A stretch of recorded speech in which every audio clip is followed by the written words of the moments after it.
Des actions sociales surtout, ça devrait préfigurer ça, c'est-à-dire qu'il n'y a pas de raison que ce qu'on fait sur la Poste ensemble, on ne soit pas capable de le faire sur des sujets aussi importants que la sécurité sociale, le forfait hospitalier. Merci madame, bonne journée. C'est peut-être moins consensuel. C'est peut-être moins consensuel, quoique la Poste, en termes de consensualité, de consensus et de discussion, on pourrait repasser, parce que dans le bilan des privatisations, on peut dire que c'est le bilan de tous les gouvernements, hein, de gauche comme de droite. Donc si ça fait consensus d'être contre la privatisation de la Poste, moi je dis tant mieux. C'était pas le cas il y a quelques années, donc nous on est bonne patte, on a envie de le faire. Maintenant, voilà, on pense que c'est un exemple à suivre. C'est un exemple à suivre parce qu'il y a déjà eu des cadres unitaires. Nous on est toujours partisans de cadres super unitaires les plus larges possibles de toute la gauche pour résister. Mais c'est la première fois que non seulement ce cadre il existe, mais que les gens s'en emparent vraiment. Parce que par exemple sur les franchises de la Sécu, il y avait tout le monde. Plus sur le papier qu'autre chose, c'est-à-dire que bon, dans les manifs il n'y avait pas grand monde. Alors que là tout le monde a joué le jeu, tout le monde a mouillé la chemise. C'est-à-dire les élus, bon PC on le savait, mais là tu as même des mairies PS qui ont joué le jeu, donc voilà, chacun pour ses propres raisons. Dans tous les cas on aboutit à ça et c'est tant mieux quoi. Non mais sur le terrain politique, ça ne veut pas dire que sur les réponses alternatives on sera d'accord, mais c'est pas un problème. Moi je suis pas d'accord avec le PS sur ces solutions pour l'avenir des services publics. Moi je suis pour le monopole public. Voilà, je l'assume en tant que tel. Donc je suis pour protéger ces secteurs de l'économie de marché, du libéralisme et du capitalisme. Pas le PS. Pas grave.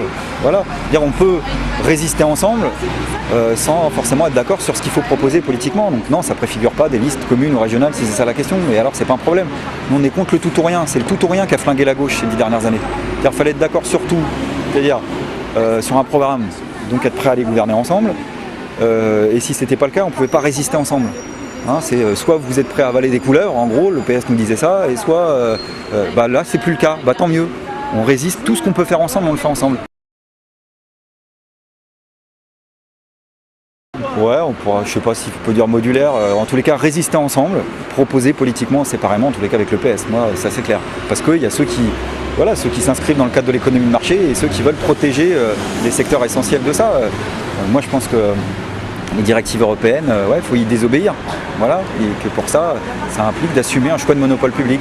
Parce que le début du commencement de la privatisation, c'est la libéralisation. Voilà. Donc je sais que le PS n'est pas d'accord avec ça, simplement parce que j'ai lu leur programme. En attendant, ils sont contre la privatisation et l'ouverture de capital. Résistons ensemble. Et on devrait faire la même chose sur l'emploi, la même chose sur le forfait hospitalier, etc. Donc pour moi, je suis quelqu'un de pragmatique. Je pense que ce qu'on peut faire ensemble, on le fait ensemble. Ce qu'on ne peut pas faire ensemble, on ne le fait pas ensemble. Il faut pas. Je pense que ce tout ou rien, ça a flingué la gauche pendant 10 ans, franchement. Et du point de vue du rapport de force, c'est pas bon. Parce qu'après la droite, elle s'en sert. Et la seule force de Sarkozy, justement, c'est diviser pour mieux régner pour l'instant.